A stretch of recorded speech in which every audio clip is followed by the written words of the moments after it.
Qu'on le veuille ou non, cette révolution est en marche. Bientôt, l'intelligence artificielle s'imposera partout. La semaine prochaine, Paris accueillera un sommet international sur le sujet. Jusqu'où ces ordinateurs eux-mêmes nourris d'intelligence humaine peuvent-ils aller? Vont-ils nous remplacer, nous soulager? Notre spécialiste économie, François Langlais et Christophe Aragona, ont une idée précise sur la question. Regardez.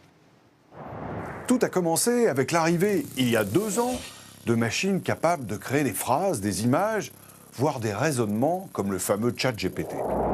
Du coup, les entreprises commencent à s'approprier ce nouvel outil, avec l'idée de remplacer les humains par des ordinateurs, pour améliorer leur efficacité.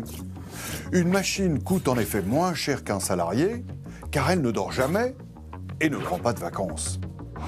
Certains métiers pourraient donc disparaître. Les chauffeurs de taxi, remplacés par la conduite autonome, ainsi que les chauffeurs routiers, les comptables dont les calculs peuvent être automatisés, les traducteurs, les journalistes, les assistants juridiques, une partie des professions médicales victimes de la concurrence de la machine et de ses capacités de diagnostic hors pair. Des millions d'emplois sont menacés, au point qu'on peut redouter une société où seuls les privilégiés continueraient à travailler, alors que la masse d'entre nous serait condamnée au chômage. Mais pas si vite. Revenons en arrière dans l'histoire pour comprendre l'impact de la technologie. Au XIXe siècle, on invente le métier à tisser, une machine révolutionnaire qui remplace les hommes, les tisserands. Ceux-ci se révoltent alors parce qu'ils redoutent le chômage.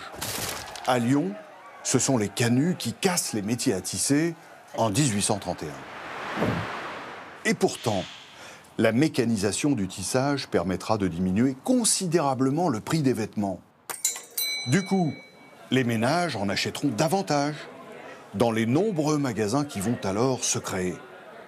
Résultat, le métier à tisser a bien détruit le travail des tisserands, mais il a créé ailleurs bien plus d'emplois, ceux des vendeurs de vêtements. De tout temps, la technologie a détruit et créé à la fois des emplois, tout en augmentant l'efficacité des entreprises, ce qui a permis d'élever les salaires et de diminuer le temps de travail. Il en sera de même pour l'intelligence artificielle. Notre chauffeur de taxi, il va disparaître, mais il sera remplacé par les ingénieurs qui concevront ces robots taxis et les contrôleurs qui surveilleront leur circulation.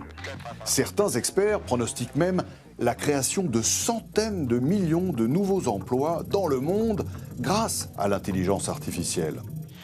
Quant au temps de travail, il devrait continuer à diminuer, rendant ainsi vraisemblable la prophétie de Keynes, cet économiste britannique qui pronostiquait une journée de travail à 3 heures quotidiennes, grâce au progrès technologique.